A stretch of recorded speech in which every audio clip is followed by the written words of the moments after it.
હાય students, બાયોલોજીમાં Ketan Raval સાથે સ્વાગત છે તમારું. આપણે દરેક જાતના રોગો વિશે અભ્યાસ કર્યો. બેક્ટેરિયાથી થતા, વાયરસથી થતા, ફૂગથી થતા દરેક પ્રકારના રોગો વિશે આપણે અભ્યાસ કરી ચૂક્યા છીએ. મેલેરિયા સાયકલ આપણે જોઈ, મેલેરિયાનું ડેવલપમેન્ટ કઈ રીતે થાય એ પણ આપણે અભ્યાસ કરી ચૂક્યા છીએ. બરાબર. હવે આજનો લેક્ચર ખૂબ જ ઇમ્પોર્ટન્ટ છે, એટલે ખૂબ ધ્યાનથી જોજો, પરફેક્ટ એટેન્શન લગાવીને જોજો. હવે આપણે અત્યારના લેક્ચરમાં જોઈશું પ્રતિકારકતા. જુઓ, બચપણથી તમે લોકો સાંભળતા આવ્યા છો કે રોગ પ્રતિકારક શક્તિ આવું નામ સાંભળતા. તમને એમ કે આપણા બોડીમાં બધાને ખબર છે કે આપણા બોડીમાં એક એવી શક્તિ હોય છે જે રોગોને રોકે છે. હવે અહીંયા એકચ્યુઅલી તમે આમાં ટેકનિકલમાં જશો કે કઈ રીતે રોકે છે, શું કરે છે, કયા ટાઈપની વસ્તુ આવેલી હોય છે. ધારો કે રોગ પ્રતિકારક શક્તિને એક ઢાલ કહીએ કે આ ઢાલ છે અને આ કોઈ પણ વસ્તુનો માર હોય તો એ રોકે, તીર આવે કે કોઈ પણ વસ્તુ આવે તો એ રોકે ઢાલ. તો આ ઢાલ શાની બનેલી છે, શું છે, કેવી રીતે રોકે છે, એ દરેક વસ્તુ આપણે આ પ્રતિકારકતામાં જોઈશું. એટલે એક સેન્ટેન્સ જે આપણું નોટ્સનું છે એ જ્યારે હું કહું કે આ સેન્ટેન્સ છે તો એ સેન્ટેન્સને બરાબર ધ્યાનથી જોજો અને સમજજો. આપણે એક સેન્ટેન્સ સમજીશું. જુઓ, પ્રતિકારકતા એટલે ઇમ્યુનિટી વિશે તમને બધાને લોકોને ખ્યાલ છે કે ઇમ્યુનિટી એકચ્યુઅલી છે શું. બરાબર. જુઓ, આપણે મોટી સંખ્યામાં રોગકારકોનો દરરોજ સામનો કરીએ છીએ, પરંતુ તેમાંથી કેટલાક જ આપણને રોગ પ્રેરે છે. મતલબ તમને ખ્યાલ છે કે બેક્ટેરિયા દરેક જગ્યાએ ફેલાયેલા છે. તો હવે આપણે તો રોજ કેટલાય બેક્ટેરિયાનો સામનો કરતા હશું, પણ કે રોજ આપણને રોગ થતો નથી. કેમ? આપણું શરીર મોટા ભાગના બાહ્ય કારકો સામે રક્ષણ મેળવી લે છે. આપણું બોડી જે છે ને, આ બાહ્ય કારકો સામે રક્ષણ મેળવી લે છે, જેને રોગે સામેનો પ્રતિકાર કહે છે. બરાબર. આમ પ્રતિકાર અથવા પ્રતિરક્ષા અહીંયા લખેલું હતું, તો પ્રતિકાર અથવા તો પ્રતિરક્ષા. આમ આવા રોગકારકો પ્રતિજન કે પરજાત સામે લડવાની યજમાનની ક્ષમતાને પ્રતિકારકતા કહે છે. ક્લિયર થઈ ગયું? રોગકારકો સામે લડવાની જે આપણી ક્ષમતા છે એને શું કહેવામાં આવે છે? પ્રતિકારકતા કહેવામાં આવે છે. ક્લિયર? પ્રતિકારકતા બે પ્રકારની હોય છે, એક જન્મજાત પ્રતિકારકતા અને એક ઉપાર્જિત પ્રતિકારકતા. બરાબર. સમજી લો ખાલી વર્ડ, બાકી હું તમને ક્લિયર સમજાવીશ કે શું મતલબ થાય. જન્મજાત પ્રતિકારકતા એટલે આપણા પાસે હોય છે. મતલબ જન્મજાત પ્રતિકારકતા એટલે આપણી પાસે હોય છે. અને ઉપાર્જિત પ્રતિકારકતા એટલે હોય નહીં, આપણે ઉપાર્જિત કરવી પડે. બરાબર. સમજો, અત્યારે રોગ ચાલી રહ્યો છે કોરોના વાયરસ છે કે નહીં? તો આ કોરોના વાયરસ જે છે એની સામે આપણી પાસે જન્મજાત પ્રતિકારકતા છે નથી. હોત તો એ કદાચ આપણને થત જ નહીં. પણ એકવાર તમારા બોડીમાં કોરોના વાયરસ આવી જશે પછી બોડી જે છે એ એની સામે પ્રતિકારકતા ઉપાર્જિત કરી શકે. ટેકનિકલમાં જઈશું આપણે, કઈ રીતના કરશે શું કરશે એ જઈશું. પણ જન્મજાત ના હોય, એકવાર બોડીમાં પ્રવેશે પછી બોડી એની સામે રક્ષણ બનાવે અને કામ કરે, તો એ શું છે? એ ઉપાર્જિત પ્રતિકારકતા છે. જેમ કે જો તમે ગામમાં રહેતા હોય તો ખેતીના કામો છે, આ છે તે છે, કારણ કે એ તમારા સામે રોજ આવે એટલે જન્મજાત તમે એની સામે હેબિચ્યુઅલ હોય. બરાબર. હેબિચ્યુઅલ મતલબ તમે એની શું પડી ગયું? ટેવ પડી ગઈ હોય કે આવી રીતના જ કામ હોય. પણ તમે સિટીમાં એકદમ જાઓ ત્યારે સિટીના તौर તરીકે આ છે તે છે એ તમારે શીખવા પડે, તો એ શું થઈ ગયું? ઉપાર્જિત થઈ ગયું. બરાબર. એવી રીતે જ બોડીમાં ઘણી બધી વસ્તુ આપણા ફાધર તરફથી આપણને આનુવંશિક મળેલી હોય તો એ જન્મજાત હોય, અને પછી તમે બહાર જાઓ એટલે શું થાય? ઉપાર્જિત પ્રતિકારકતા તમે મેળવો. જુઓ, જન્મજાત પ્રતિકારકતા અને ઉપાર્જિત પ્રતિકારકતા. આ તો ઉપાર્જિત પ્રતિકારકતા જે છે એ આપણે પછી જોઈશું. આજે આપણે જોવાની છે જન્મજાત પ્રતિકારકતા. તો જન્મજાત પ્રતિકારકતા એટલે શું? જુઓ, આપણે એને સ્ટેપ બાય સ્ટેપ જઈશું. જુઓ, જન્મજાતમાં સૌથી પહેલી આપણે ભૌતિક જોઈશું. મતલબ બાર કોઈ કવર હોય ને તો એ. પછી એનાથી થોડા નીચે જઈશું. બરાબર. બોડીના ફ્લુઇડ, બોડીના સ્ત્રાવ હોય અથવા તો બોડીના જે જળ હોય એ બધા. તો એમાં છે ને દેહ ધાર્મિક, એક તો ભૌતિક અથવા રચનાકીય અંતરાય, જુઓ તમે જુઓ, ભૌતિક અથવા રચનાકીય અંતરાય, શારીરિક અંતરાય, પછી દેહ ધાર્મિક અંતરાય. દેહ ધાર્મિકમાં શું આવશે? અંદર, ભૌતિકની અંદર પહેલી વસ્તુ છે. પછી કોષાંતરીય અથવા કોષીય અંતરાય. બરાબર, જુઓ પહેલાં બહાર ગયા, પછી બોડીની અંદર એક સ્ટેપ અંદર આવ્યા, બહાર ગયા હતા, એક સ્ટેપ અંદર આવ્યા, પછી કોષની ગયા. હવે બોડીમાં કોષ હશે ને, તો કોષની અંદર ગયા. કોષની અંદર તમને ખબર છે WBC છે એટલે એની વસ્તુ હશે. અને પછી કોષની અંદર ગયા, કોષ રસની અંદર ગયા. ક્લિયર થયું? બરાબર. તો આ રીતના હવે જોઈશું કે બહારવાળું કયું, અંદરવાળું કયું. ક્લિયર? તમે આ વસ્તુ સમજી ગયા? એકવાર હવે ચાર્ટ જોઈ લો, જન્મજાત પ્રતિકારકતાનો ચાર્ટ જોઈ લો કે આજે આપણે ભણવાનું શું છે. જન્મજાત પ્રતિકારકતામાં જોઈ લો. જન્મજાત પ્રતિકારકતા છે એમાં સૌથી પહેલું શારીરિક અંતરાય છે. તમે જોઈ લીધું ભૌતિકવાળું. એમાં ત્વચા અને શ્લેષ્મ સ્તર આવશે. બરાબર. શ્લેષ્મ સ્તર એટલે શું? આપણા અંદરના અંગો હોય ને એના ઉપર તો કોઈ હોય નહીં ત્વચા, તો એના ઉપર શું હોય? શ્લેષ્મ સ્તર હોય. બરાબર. આ ધારો કે બહારના અંગો છે તો બહારના ઉપર તો આ રીત ત્વચા, કંઈ અહીંયાથી હાલ એકદમ બેક્ટેરિયા પસાર થતો નથી. એ તો હું બોડીને ટચ કરીશ એટલે ખબર કે છે કે વારંવાર હાથ ધોવો અને ટચ ના કરો મોઢા ઉપર ને એ બધી વસ્તુ આપણને શું કામ કહે છે? કારણ કે અહીંયાથી તો કોઈ પ્રવેશ થશે નહીં, અહીંયા બેક્ટેરિયા કે વાયરસ હશે તો. તમે મોઢામાં ટચ કરશો તો થશે, નાકને કરશો તો થશે, તો એટલા માટે એ ના પાડતા હોય છે. શારીરિક અંતરાયમાં શું છે? બે, ત્વચા અને શ્લેષ્મ સ્તર. દેહ ધાર્મિક અંતરાય. દેહ ધાર્મિક અંતરાય એટલે થોડું એક સ્ટેપ અંદર જવાનું. જે બોડીમાં જે છે આ મૂત્ર છે, પછી તાવ આવવો જોઈએ છે, એ શું છે? દેહ ધાર્મિક અંતરાય છે. અંતરાય મતલબ એ જે છે, તાવ આવે એટલે આપણને ખ્યાલ પડે કે બોડીમાં જે છે આપણા WBC લડી રહ્યા છે. તો તાવ, મૂત્ર છે, તાવ છે, શરીરની પિયત છે, જઠરમાં પિયત છે, સ્ત્રાવ છે, આ બધા દેહ ધાર્મિક અંતરાય છે. પછી શું છે? કોષાંતરીય અંતરાય. આ ઇઓસિનોફિલ છે, બેઝોફિલ તટસ્થ કણ છે. બરાબર. એક કેન્દ્રી કણ છે. બરાબર. આ બેઝોફિલ્સ અને તટસ્થ કણ બંને એક જ છે.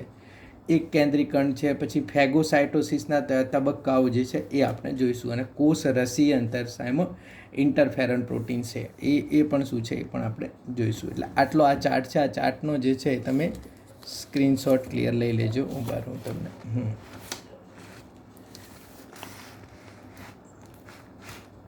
જે છે આ ચાર્ટ છે. બરાબર. આ ચાર્ટ આખો હવે જુઓ. હવે આપણે એક એક તરફ જઈશું. શારીરિક અંતરાય અથવા તો ભૌતિક અંતરાય તરફ જઈશું. પહેલાં જોઈ લો શું કહે છે. બધા રોગો માટે સામાન્ય પ્રતિકારકતા બિનચોક્કસ. જન્મજાત પ્રતિકારકતા બિનચોક્કસ રક્ષણ છે જે જન્મ સમયે જ હાજર હોય છે. મતલબ ચોક્કસ કોઈ એક જ વસ્તુ સામે નહીં, બિનચોક્કસ બધા સામે જનરલી હાજર હોય. આ પ્રતિકારકતા આપણા શરીરમાં બાહ્ય કારકોના પ્રવેશ સામે વિવિધ પ્રકારના અવરોધો સર્જવાથી પ્રાપ્ત થાય છે. કેવા કેવા અવરોધો છે? સૌથી પહેલું ભૌતિક રચનાકીય અંતરાય અથવા તો શારીરિક અંતરાય. તે બે ભાગનો બનેલો છે. ત્વચા ફર્સ્ટ અને સેકન્ડ શ્લેષ્મ સ્તર. શરીર પરની ચામડી સૌથી અગત્યનો અંતરાય છે કે જે સૂક્ષ્મજીવોના પ્રવેશને અટકાવે છે. બરાબર. ત્વચાનું સૌથી બહારનું પડ સ્ટ્રેટમ કોર્નિયમ નિર્જીવ પડ હોય છે. આ યાદ રાખજો. નિર્જીવ પડનું નામ શું છે? Stratum corneum. તે નિર્જીવ હોવાથી જીવાણુ તેમાં વૃદ્ધિ પામી શકતા નથી કે પ્રવેશી શકતા નથી. ક્લિયર થઈ ગયું? ત્વચામાં સેકન્ડ જે છે એ શ્લેષ્મ સ્તર છે. શ્વસન માર્ગ, પાચન માર્ગ અને મૂત્રજનન માર્ગનું અધિચ્છદીય સ્તર શ્લેષ્મથી આવૃત છે. મેં કીધું ને બોડીની અંદર તો કંઈ ચામડી હોય ને એટલે એના ઉપરનું જે પહેલું સ્તર છે એને શું કહેવામાં આવે છે? શ્લેષ્મ સ્તર કહેવાય. કે જે આપણા શરીરમાં દાખલ થતા સૂક્ષ્મજીવોને અટકાવવામાં મદદ કરે છે. શ્લેષ્મ સ્તર છે બોડીમાં દાખલ થતા સૂક્ષ્મજીવોને અટકાવવામાં મદદ કરે છે. શ્લેષ્મ સ્તર શ્લેષ્મ કોષો અને પક્ષમો ધરાવે છે. આ યાદ રાખજો. બે, શ્લેષ્મ એ સૂક્ષ્મજીવોને જકડે છે અને જે પક્ષમો સૂક્ષ્મજીવોને બહાર ધકેલે છે. શ્લેષ્મ એટલે કેવું હોય ખબર છે? ઘટ્ટ પ્રવાહી. એટલે એમાંથી સૂક્ષ્મજીવ આગા પાછા ના થશે. તમે ખાંડની ચાસણી હોય ને તો એની અંદરથી કોઈ કીડી કે મકોડો આમ અંદર મૂકી દેવાનો તો એ શું થશે? લોક થઈ જશે. ખાંડની ચાસણીમાં જે નાનો જીવ હોય છે, કીડી મકોડો, તો એ શું થઈ જશે? લોક થઈ જશે. મધમાખી એ લોક થઈ જશે. પછી ત્યાંથી એ હટી નહીં શકે મધમાખી કે કીડી કે મકોડો ખાંડની ચાસણીમાંથી. કેમ? કારણ કે એ જે છે એ સ્લેશમાં એને પકડી રાખશે ને પછી આ બસ એવી રીતે જ અહીંયા લોક થઈ જાય ને પછી પક્ષમાં એને બહાર ધકેલી દે. સ્લેક્સમાં એ સૂક્ષ્મજીવોને જકડે છે ને પક્ષમાં બહાર ધકે છે. ક્લિયર? તો આ ભૌતિક રચનાકીય અંતરાય ક્લિયર થઈ ગયો તમારો. બરાબર. હવે જુઓ આમાં આવશે કે આ બધા આપેલા છે એમાંથી કોણ કયો અંતરાય છે એ આવશે. તો દેહધાર્મિક અંતરાય જુઓ. હવે શરીરના અનેક દેહધાર્મિક પ્રક્રિયાઓ સૂક્ષ્મજીવોની વૃદ્ધિ માટે વિપરીત પર્યાવરણ ધરાવે છે. દેહધાર્મિક અંતરાયો જે છે એ સૂક્ષ્મ જીવોની વૃદ્ધિ ના થવા દેવા છે. જેવું જ તમે ખાઓ, જઠરમાં એસિડ, પછી મુખમાં લાળ જે છે, આંખમાં આંસુ, આ બધી પ્રક્રિયાઓ સૂક્ષ્મજીવોની વૃદ્ધિને અટકાવે છે. અહીંયાથી સૂક્ષ્મજીવોની વૃદ્ધિ અટકે છે. એટલે મુખમાંથી તમે જમવા દ્વારા અથવા એના દ્વારા ઘણા સૂક્ષ્મજીવો જાય છે પણ એ જઠરના એસિડમાં ટકી શકતા નથી. શરીરના લગભગ દરેક સ્ત્રાવમાં શું હોય છે? લાઇસોજાઇમ હાજર હોય. શરીરના પરસેવામાં લાઇસોજાઇમ, પછી પિત્ત છે, પિત્તમાં પિત્ત એટલે બાઇલ, એમાં બાઇલ એસિડ હોય છે, એ જે છે એ મારી નાખે છે. કાનમાં રહેલ મીણયુક્ત પદાર્થ એને સેરુમેન કહેવાય, જે બેક્ટેરિયાને મારી શકે છે. બરાબર. લાઇસોજાઇમ આપણા શરીરમાં, દેખો લાઇસોજોમ અને લાઇસોજાઇમ ફરક બરાબર કરજો. એ કોષની અંગિકા છે લાઇસોજોમ, અને લાઇસોજાઇમ જે છે એ શું છે? આ જે છે એન્ઝાઇમ છે, ઉત્સેચક છે. આપણા શરીરના દરેક સ્ત્રાવમાં હાજર હોય છે. લાળ, અશ્રુ, પરસેવો, મૂત્ર એક જગ્યાએ નથી હોતો, એ સ્ત્રાવ હોય છે પણ એમાં લાઇસોજાઇમ નથી હોતો. સેરેબ્રોસ્પાઇનલ ફ્લુઇડ, બરાબર. સેરેબ્રોસ્પાઇનલ ફ્લુઇડમાં જે છે લાઇસોજાઇમ હોતો નથી. CSFમાં લાઇસોજાઇમ બેક્ટેરિયા પર હુમલો કરી અને તેની કોષ દીવાને ઓગાળી નાખે છે. મસ્તિષ્ક મેરુજળ, સેરેબ્રોસ્પાઇનલ ફ્લુઇડ આવી ગયું. CSF લાઇસોજાઇમ હાજર હોતો નથી. આ બરાબર યાદ રાખજો, મોસ્ટ ઇમ્પોર્ટન્ટ છે. નાકમાં રહેલ સૂક્ષ્મ વાળ પણ શરીરની અંદર બેક્ટેરિયાને જતા રોકે છે. હવે આ વસ્તુ છે ને, આમાં તમને કન્ફ્યુઝન થોડુંક રહેશે કે આ દૈહિક અંતરાય કેવો કે આને ભૌતિક અંતરાય કેવો. બરાબર. પણ ભૌતિક અંતરાય લગભગ બોડીની ઉપર અને અંગોની ઉપર હાજર હોય છે. આના ઉપર નાકમાં રહેલા સૂક્ષ્મ વાળ ઉપર શ્લેષ્મા હોવાથી આને દૈહિકમાં ગણીએ છીએ. બરાબર. મૂત્ર એ મૂત્રાશયમાંથી અને મૂત્ર નલિકામાંથી બેક્ટેરિયાનો નાશ કરે છે. બરાબર. તાવ, શરીરનું ઉચ્ચ તાપમાન સૂક્ષ્મજીવોની વૃદ્ધિ અવરોધે છે. શરીરની pH તો ખબર જ છે, મુખ ગુહામાં, જઠરમાં, યુનિમાર્ગમાં, આ બધી જગ્યાએ એસિડિક pH છે એટલે સૂક્ષ્મજીવોની વૃદ્ધિ અટકે છે. શરીરના સ્ત્રાવ જેમ કે ત્વચામાં તેલી પ્રવાહી સિબમ લાઇસોજાઇમ નામનો ઉત્સેચક ધરાવે છે, તે સૂક્ષ્મજીવોનો નાશ કરે છે. બરાબર. આપણી જે ત્વચા ઉપર પરસેવા સિવાય જે આવે ને તેલી પ્રવાહી, એમાંય લાઇસોજાઇમ હોય છે. તો લાઇસોજાઇમ લગભગ દરેક બોડી ફ્લુઇડમાં હોય છે. તો બે તમારા ક્લિયર થઈ ગયા, ભૌતિક અને દેહધાર્મિક. હવે કોષીય અંતરાય, અને કોષીય અંતરાયમાં લગભગ આપણે WBC વિશે ભણેલા છે. WBCના અલગ અલગ કણો જે છે એ શું કામ કરે છે. એટલે અહીંયા જે કણો છે એ આપણે 7મા ચેપ્ટરમાં જે કણો ભણ્યા એની સાથે સરખાઈ જોજો, એટલે જે ડિફરન્સ હોય એ તમને ક્લિયર ખબર પડી જાય કે અહીંયા હતું અથવા ત્યાં હતું અને અહીંયા નહોતું. કોષીય અંતરાય, શરીરમાં આવેલા શ્વેત કણો એ સૂક્ષ્મજીવો સામે લડી અને રોગ પ્રતિકારક શક્તિ પૂરી પાડે છે. શ્વેત કણો 5 પ્રકારના હોય છે. તટસ્થ કણો છે ન્યુટ્રોફિલ્સ, બરાબર, બહુરૂપી કેન્દ્રીય શ્વેત કણ. આ જે છે ન્યુટ્રોફિલ્સ એ કુલ શ્વેત કણોના કેટલા હોય છે? 50 થી 70%, જેમના કોષરસમાં લાઇસોજોમીય અને બેક્ટેરિયાને મારનાર તત્વો હાજર હોય છે. ન્યુટ્રોફિલ્સમાં હાઇડ્રોલાઇટિક ઉત્સેચકો કહેવાય. તટસ્થ કણો ઘણા જ સક્રિય હોય છે, જે શરીરમાં પ્રવેશતા સૂક્ષ્મજીવો સામે સૌ પ્રથમ હુમલો કરે છે. સૌથી, જુઓ આવી બધી વસ્તુઓ બરાબર તમારે યાદ રાખવાની. જો આ સૌ પ્રથમ છે ને, તો આ સૌ પ્રથમ તમારે બરાબર યાદ રાખવાનું કે સૌથી પહેલો હુમલો કોણ કરશે? તટસ્થ કણો કરશે. આવી બધી જગ્યાઓથી જે છે ને ક્વેશ્ચનો નીકળતા હોય છે. આપણે દરેક જગ્યા દરેક ખાંચા લખાઈ દીધેલા છે, એટલે એમાં તમને વાંધો આવશે નહીં. ન્યુટ્રોફિલ્સ જે છે સંક્રમક જગ્યાએ તૂટી જવાના કારણે પશ કોષોનું નિર્માણ થાય છે. પષ્ટ કોષો એટલે શું? પરુ જે થાય ને, પરુ, એને પશ કોષો કહેવામાં આવે છે. અને આ પરુ, ધારો કે તમને કંઈ આમ ગુમડું થયું પછી ખબર છે પશ કોષો થાય આજુબાજુ, તો આ જે છે આશાનાથી થાય છે? તટસ્થ કણો જે છે એના તૂટવાથી તમને પરું થાય છે. ક્લિયર? નિર્માણ થાય છે. એને પોલિમોર્ફોન્યુક્લિયર લ્યુકોસાઇટ કહેવામાં આવે છે, PMLL. પણ આ ખાલી પસ કોષોનું નિર્માણ થાય છે એટલું યાદ રાખવું. ક્લિયર થઈ ગયું? હવે ઓસિનોફિલ્સ, અમ્લરાગી કણ. તે કુલ શ્વેતકણના 2 થી 4% હોય છે. તે એવા કણો જેનું ઘનપક્ષણ ન થઈ શકે તેને ઉત્સર્ગીય રીતે બહાર કાઢે છે. બરાબર? અમુકનું ઘનપક્ષણ ના થઈ શકે એને ઉત્સર્ગીય રીતે બહાર કાઢે છે. એસિનોફિલ્સ એ એલર્જીથી સંવેદિત હોય છે. આથી એલર્જીના પ્રતિકાર વખતે વધી જાય છે. તો તમારા મતલબ નોર્મલ જ્યારે પેલો આવશે ને રિપોર્ટ ત્યારે મોનોસાઇટ, લ્યુકોસાઇટ ને ઓસિનોફિલ્સ ને બધું લખેલું છે. ઓસિનોફિલ્સ બરાબર વધી જતા હોય ત્યારે તમને ખબર પડી જાય કે એલર્જી છે, કોઈ ડૉક્ટરને ખબર પડી જાય મતલબ એલર્જી છે.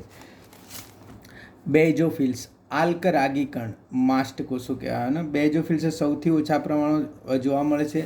તેઓ રુધિર નલિકામાં હિપેરિન અને હિસ્ટેમાઇનનો સ્ત્રાવ કરે છે, જે સોજાની પ્રતિક્રિયામાં સંકળાયેલા છે. હિપેરિન અને હિસ્ટેમાઇન તમને ખ્યાલ છે, બરાબર? હિસ્ટેમાઇન રુધિરવાહિનીના વિસ્તરણને પ્રેરે છે અને હિપેરિન રુધિર ગંઠાવાની પ્રક્રિયાને થવા દેતું નથી, બરાબર? રુધિર ગંઠાવાને અવરોધે છે હિપેરિન. અને હિસ્ટેમાઇન શું કરે છે? ડાયલેટ કરે છે, પાછું ડાયલેશન, બરાબર? બેઝોફિલ્સ થઈ ગયા.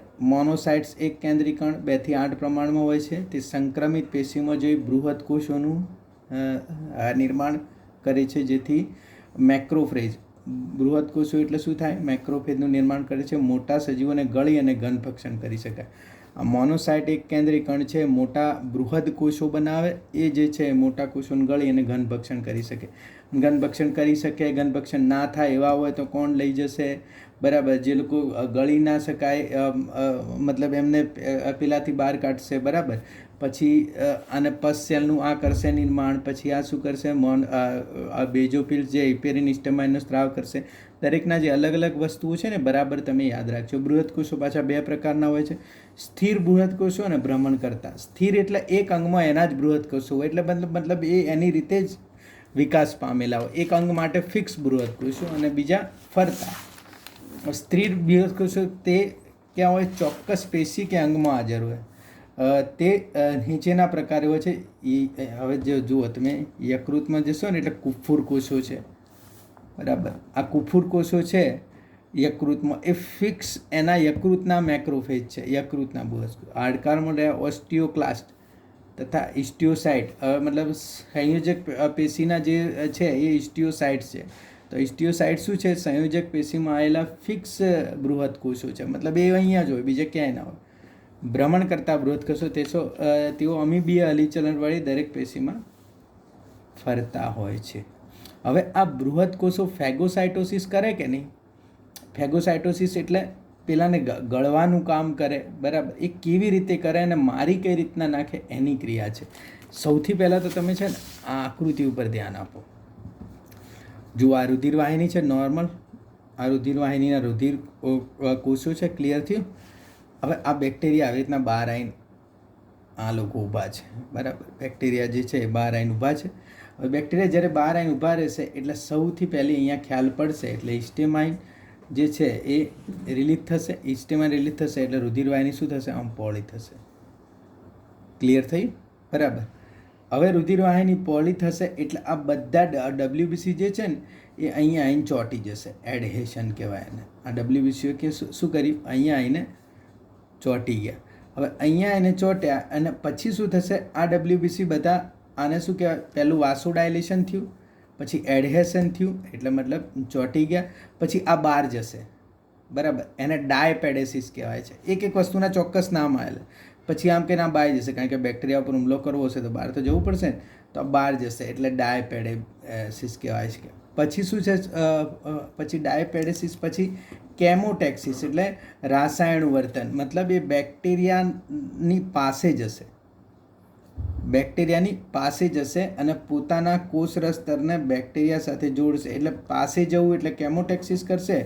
પછી ફેગોસાઇટોસિસમાં શું કરશે? પહેલાં જોડાણ કરશે, બરાબર? પછી બેક્ટેરિયાને અંતગ્રહણ કરશે અને પછી લાઇસોજોમ છે ને, હવે જુઓ અહીંયા લાઇસોજોમ નથી, લાઇસોજામ નથી, લાઇસોજોમ છે ને બોડીનું, એ પાચક ઉત્સેચકો મતલબ જળ વિભાજિત ઉત્સેચકો છે એ રિલીઝ કરશે અને એને મારી નાખશે.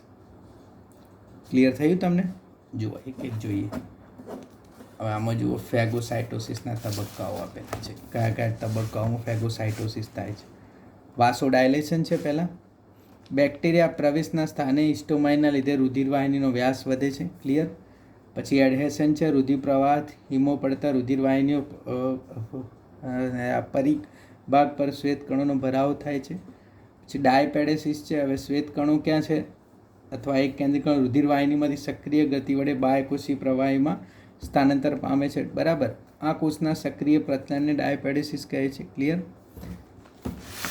રસાયણિક અણુવર્તન અથવા તો કેમોટેક્સિસ. હવે આ શ્વેતકણો રસાયણવર્તી પ્રચલન વડે રોગકારક તરફ ખસે છે. ક્લિયર. રસાયણુવર્તન. ફેગોસાઇટોસિસ એટલે શું? પહેલાં જોડાણ, પછી અંતર્ગ્રહણ. જોડાણ ચેપકારક સૂક્ષ્મ જીવે ભક્ષક કોષના રસતર તરફ આકર્ષાય છે. ભક્ષક કોષ એક ખાસ ઘટકને રસદાનીમાં ગ્રહણ કરે છે. બરાબર. ફેગોઝોમ કહેવાય એને, ગ્રહણ કરવું. ભક્ષક કોષોનું રસતર લાઇસોજોમ સાથે જોડાઈને ફેગોલાઇસોજોમ બનાવે છે. ભક્ષક કોષોનું રસતર જે છે એ લાઇસોજોમ સાથે જોડાય અને ફેગોલાઇસોજોમ બનાવે. બરાબર. લાઇસોજોમ જળ વિભાજિત ઉત્સેચકો અને અન્ય જીવાણુનાશક પદાર્થો ધરાવે છે. હવે છેલ્લું, જીવાણુના કોષાંતર. થોડાક જ સમયમાં મોટાભાગના જીવાણુનો હાઇડ્રોલાઇટિક ઉત્સેચકો વડે નાશ થાય છે. ક્લિયર થઈ ગયું તમને? પહેલાં આવી રીતના ફોળું થાય. બરાબર. એટલે વાસોડાયલેશન, પછી બધા ચોંટી જાય, પછી બહાર જાય, પછી રસાયણ વર્તન કરે, પછી કોષને ચોંટાડે, અંદર લાઇસોજાઇમ જે છે એ ખતમ કરી નાખે આમને. બરાબર. તો આ જે છે એ ભક્ષક કોષો મારે છે. આ અભક્ષક મતલબ નેચરલ કિલર, કુદરતી મારક કોષો. આ આટલું બધું કંઈ ના કરે. આ શું કરશે? કોષ દિવાલમાં જ એમના કાણા કરી દેશે. અરે આ કોષરસ સ્તરમાં જ શું કરી દેશે? આમ કાણા પાડી દેશે. આ કોષરસ સ્તર હોય ને તો આમની પાસે પ્રોટીન હોય છે. બરાબર. પરફોરિન પ્રોટીન છે એ આમ પરફોર્મ કરી દેશે એટલે મરી જશે. વાત જ પતી ગઈ. બરાબર. નેચરલ કિલર સેલ, કુદરતી મારક કોષ. તે મોટા કણિકાયુક્ત લસિકા કણ છે. લસિકા કણ છે. આ WBC નથી. બરાબર. જે લક્ષ્ય કોષો ધ્યાનમાં ના લેતા. જે લક્ષ્ય કોષો એટલે ચેપી કોષોના રસતરમાં પરફોરિન વડે છિદ્રો કરી શરીરના ચેપગ્રસ્ત કોષોને મારી નાખે છે. બરાબર. તો આ શું કરે છે? પરફોરિન વડે છિદ્રો કરે છે. પરફોરિન શું છે? Hole forming protein. મતલબ જે છિદ્રો પ્રેરે ને એ પ્રોટીનને શું કહેવાય છે? પરફોરિન. કારણ કે ઇંગ્લિશમાં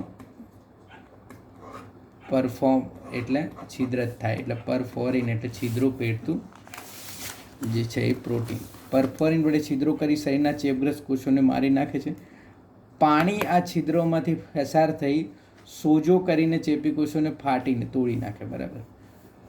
કુદરતી મારક કોષ એપોપ્ટોસિસ વડે પણ કુદરતી રીતે કોષના મારણને પ્રેરે છે, જેને સાઇટોલાઇસિસ કહે છે. બરાબર. આ એક શોધીને લાવજો. એપોપ્ટોસિસ એટલે શું? બરાબર. હા, શોધીને લાવજો. તમે લોકો શોધીને નથી લાવતા.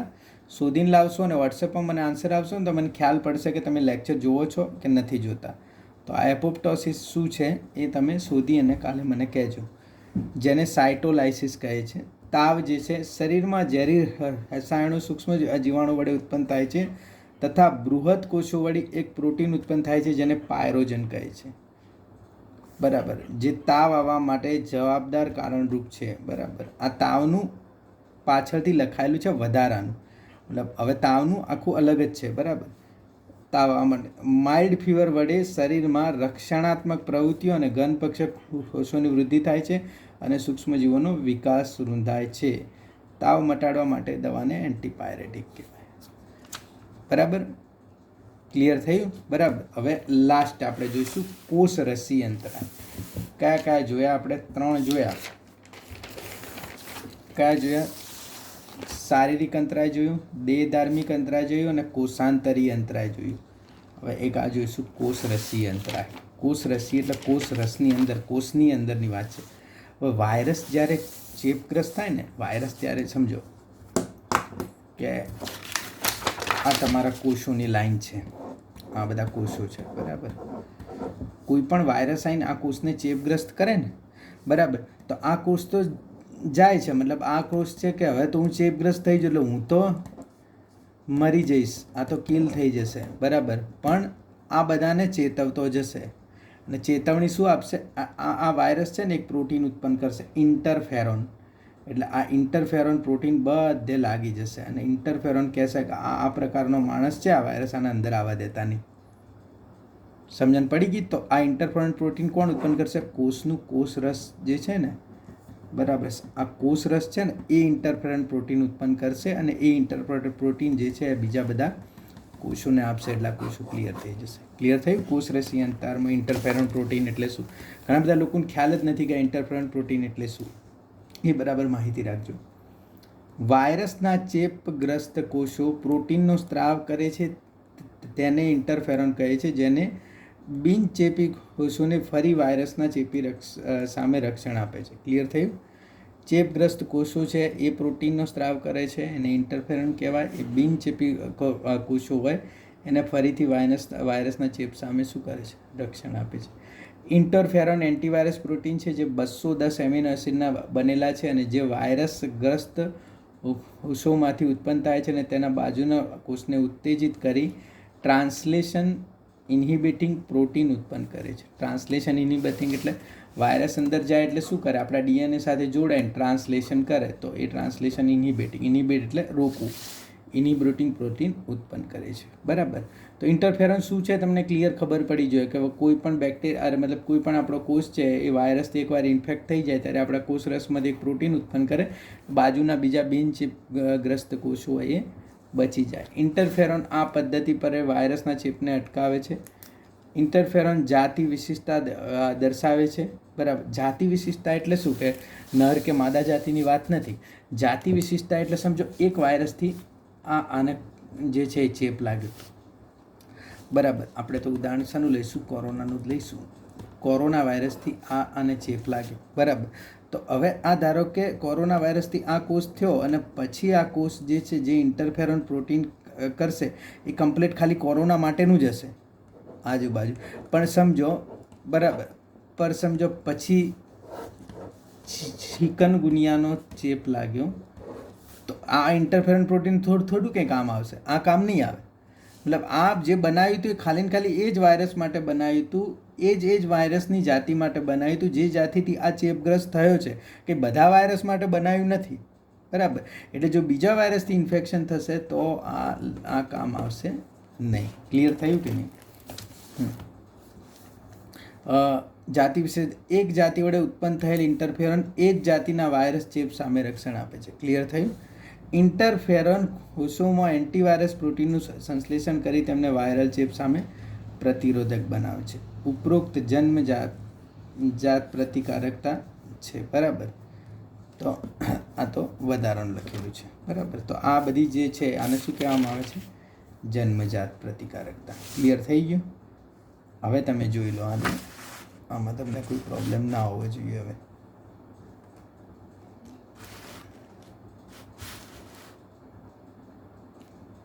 શારીરિક ત્વચા / મૂત્ર તાવ શરીરની પ્રિય સ્ત્રાવ, પછી કોષાંતરીમાં તટસ્થકરણ આ છે, બરાબર. અહીંયા આપણે જે તાવ લખેલો છે, અહીંયા ક્યાં લખેલો? ઇન્ટરફેરોન પછી લખેલો છે ને અહીંયા લખેલો છે ઇન્ટરફેરોન પહેલાં. એ ખાલી તાવની ડિટેલ માટે લખેલો છે. તાવ આવશે અહીંયા, બરાબર. આ ક્લિયર થઈ ગયું તમારે? તો હવે બુકમાં જોઈ લઈએ બુકમાં કેટલું આપેલું છે અને એમાં શું આપેલું છે.